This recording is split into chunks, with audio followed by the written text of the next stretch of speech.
Ẹ káàbọ̀ padà sórí ètò yín ètò wa ẹ̀yin olólùfẹ́ wa. Ìpolówó fíìmù Lísàbí òun là mú wá fún yín lénìí. Ìpolówó fíìmù yìí òun là mú wá fún yín lénìí. Ìpolówó fíìmù Lísàbí. Àwọn òṣèré jàǹkànjàǹkàn ni wọ́n kópa nínú fíìmù yìí. Fíìmù yìí ò kọ́ni lọ́gbọ́n, ó sì tún ń lani lóye pẹ̀lú.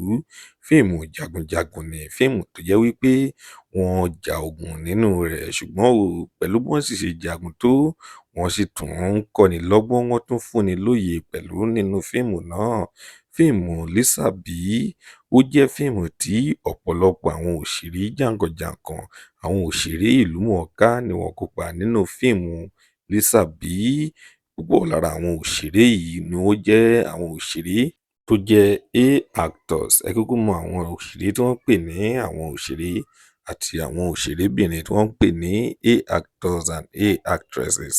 Àwọn òṣèré tó jẹ́ wípé number one ni wọ́n, gbogbo wọn ni wọ́n kópa nínú fíìmù yìí. Òṣèré wo ni ẹ ń wò pé ẹ máa nífẹ̀ẹ́ sí jù nínú fíìmù yìí tó wà nínú fíìmù náà? Àwọn òṣèré bíi Fẹ́mi Adébáyọ̀, Ọdúnládé Adékọ́lá, Ibrahim Chatta, púpọ̀ lára wọn ni a kò lè dárúkọ níbi bí, ṣùgbọ́n púpọ̀ ni wọ́n wà nínú fíìmù yìí.